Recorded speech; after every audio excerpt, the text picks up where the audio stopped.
An bayyana cewa mafarauta suna ba da muhimmiyar gudunmawa wajen taimakawa hukumomin tsaro daban-daban a wani mataki na inganta tsaro a faɗin Najeriya.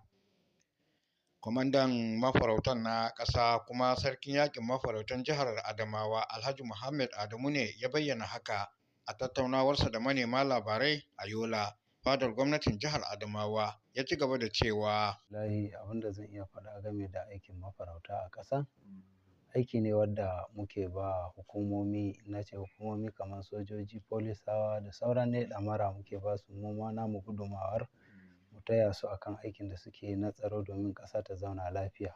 Alhaji Muhammad Adamu ya kuma kirayi mafarautan da ke faɗin Najeriya da su kasance masu haɗa kansu a koda yaushe domin samun ci gaban ayyukan mafarautan a faɗin Najeriya baki ɗaya. Kira da zan yi ma mafarauta a ilahirin Najeriya gaba ɗaya, ina kiransu da su haɗa kai domin addini ma ya nuna cewa sai da haɗin kai ne ake cin nasara.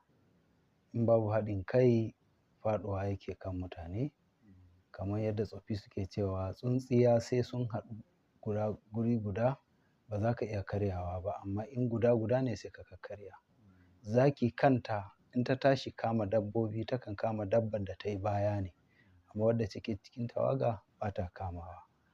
Ƙungiya ce wadda aka santa ƙungiyar amana ce, wadda kuma muna kusa da talakawa, mu muke ƙauyuka da dukkanin abubuwan da yake tafiya. To dukkan al'amura na talakawa sun ɗora a kanmu da muke kusa da su. Yana da kyau mu ajiye bambance-bambance da yake cikin ƙungiyar nan, domin in shugabanci ne yake sa mu raba kawunanmu, mun gani da dama sun yi shugabancin sun tafi.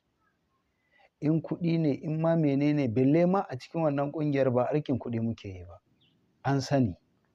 Daga sarkin baka zuwa ciyamomin baka zuwa dukkan mai ba wadda ake biyan shi salari, mukan yi ne don Allah.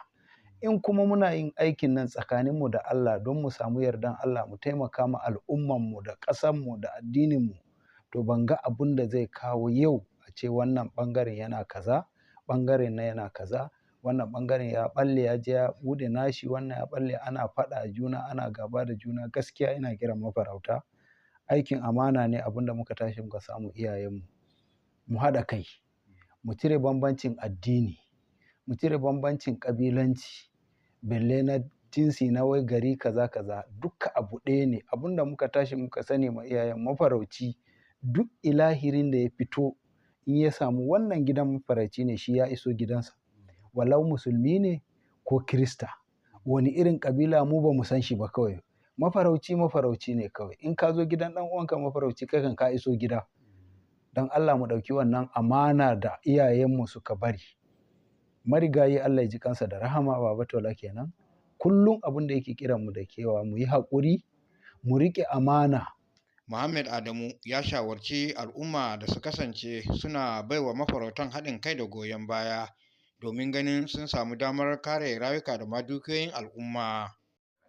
Lallai kira da nake ma talakawanmu a Najeriya, don Allah, in aka samu labari na fitintunu, yana da kyau kafin ya ɓaci a sanar, ba sai ya ɓaci ba. A haɗa kai da mu kuma duk abin da ya sa muka je muka samu labari, Allah yakan ba mu iko mu isa duk lungu, duk nisa, duk duhun gurin. Mukan je gurin, mu kama wadda yake nema ya gurɓata yanayin nan, mu mika ma hukuma ta ɗauki mataki a kan shi. Talakawa a bar ɓoye sirri na abubuwan da yake faruwa. Muna yi ne gaba ɗayanmu domin ƙasarmu ta zauna lafiya, domin al'ummarmu ta zauna lafiya, daga manomanmu, makiyayanmu, 'yan kasuwanmu. Don Allah mu haɗa kai, a ba ma hukumomin Najeriya, daga police, soja, duka civil defense, mu maharba, a ba da haɗin kai domin ƙasa ta zauna lafiya. Yanzu mun shiga rani ne. Wani fituntunun nan damuna ruwa yakan hana, amma yanzu rani ne. Za a ji nan ya bulla, nan ya bulla, amma in mun samu haɗin kai na talakawa da ƙauyuka, to insha Allahu za mu taka ma waɗannan fituntunun da suke neman tashi birki. Ubangiji Allah ya ba mu sa'a, Allah ya taimake mu a kai. Alhassan Haladu, labaran Annur.